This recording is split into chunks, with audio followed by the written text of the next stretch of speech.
Olá, amigos, a paz do Senhor, bem-vindos sempre ao Daily Devotions, o devocional diário da AD Gravataí, nossa igreja, a nossa família. E comentando então os textos da leitura do dia de hoje, Isaías capítulos 8 e 9, e este homem que Deus tem chamado, o chamou para essa missão, de proclamar as palavras proféticas. Isaías, não só que ele resgatava os valores da palavra de Deus, da lei, para Israel voltar-se para Deus, mas ele também vislumbrava como o vidente, aquele que vê as coisas que vão acontecer num futuro. Ele também é usado, ele é o profeta messiânico, ele é o profeta que anuncia, e as suas profecias elas se encaixam perfeitamente no advento de Jesus como Messias. Então ele é um dos profetas, inclusive mencionados nos evangelhos. Muitas das suas profecias estão ali na revelação do Messias, Jesus Cristo. Aqui então Deus dá maneiras de ele falar, e também de esclarecer ao próprio profeta a mensagem. Aqui ele pede para que escreva numa placa, um nome que vai ser o nome do filho, Maher Shalal Hasbaz, que vai significar veloz para saquear e rápido para levar embora. Então, quando essa criança ainda começasse a falar papai e mamãe, com a idade suficiente, talvez, quem sabe, 1 ano e meio, 2 anos, 2 anos a 3 anos, o rei da Síria, até esse momento, vai levar embora os bens de Damasco e as riquezas de Samaria, que foi, então, o exílio completo das 10 tribos. Mas é aqui que o profeta está advertindo o povo de Judá para voltar-se a Deus, E assim ele dizia: preserve os ensinamentos de Deus, confie a lei àqueles que me seguem, esperarei pelo Senhor, que se afastou dos descendentes de Jacó, porei nele minha esperança. Muito bem, e nesta profecia, dentro do quadro do povo de Israel, ele então avança para o momento também num futuro da vinda do Messias. Ele fala a terra de Zebulon e de Naftali, que eram as tribos que situalizavam-se mais junto ao mar da Galileia, ao norte de Israel, E nessa região ele então vai dizer que mas no futuro a Galileia dos gentios, porque tinha na época de Jesus uma área predominante dos judeus, como Cafarnaum, Corazim, Betsaida, Magdal, Tiberíades, toda essa área, predominância era de judeus. Mas do outro lado, as 10 cidades gregas estavam do outro lado do mar da Galileia, Galileia dos gentios.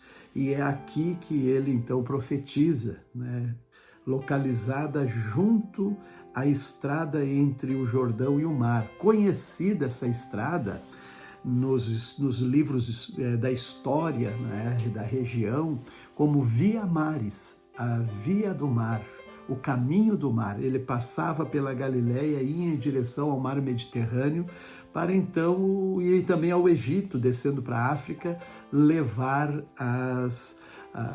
aqueles que comercializavam desde as Índias, traziam seus produtos.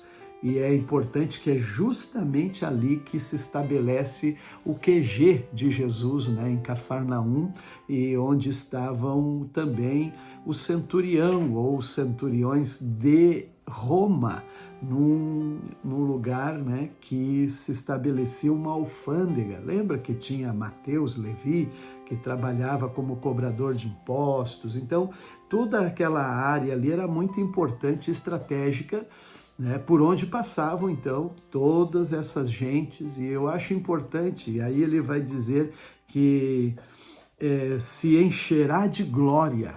O povo que andava na escuridão verá uma grande luz. Para os que vivem na terra de trevas profundas, uma luz brilhará.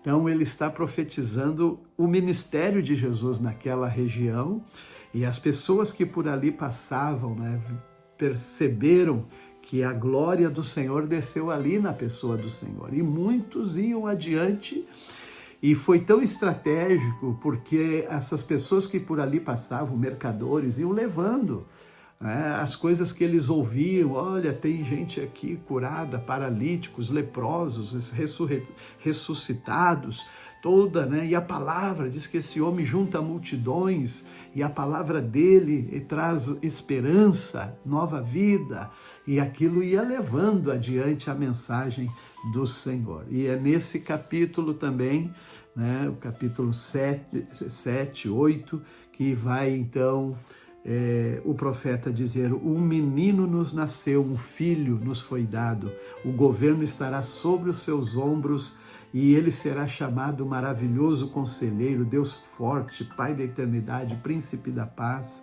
Então já era assim ele anunciando a chegada do Messias.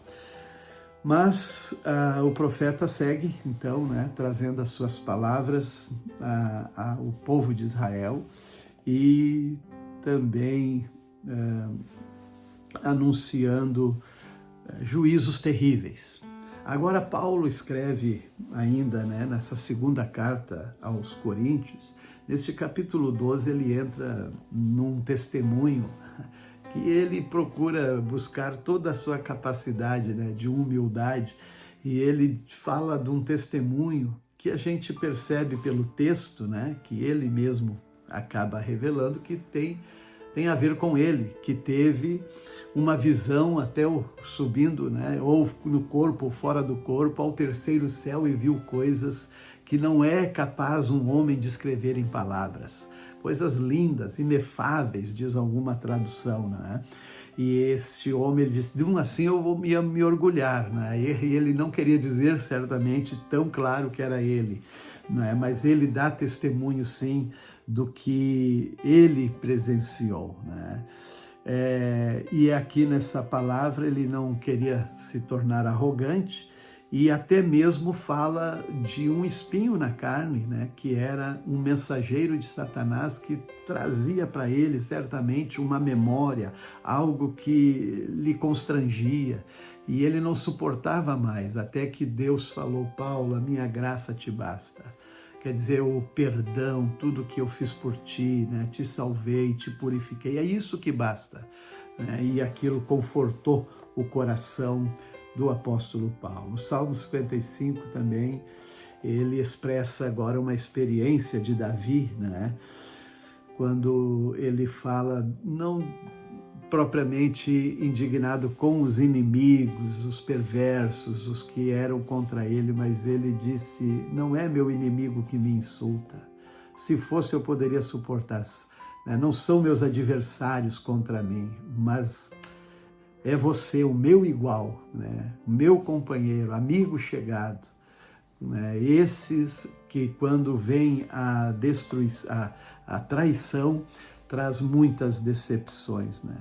Aqui também Davi, ele estabelece uma liturgia, um ritual, uma prática de oração pela manhã, ao meio-dia e à tarde.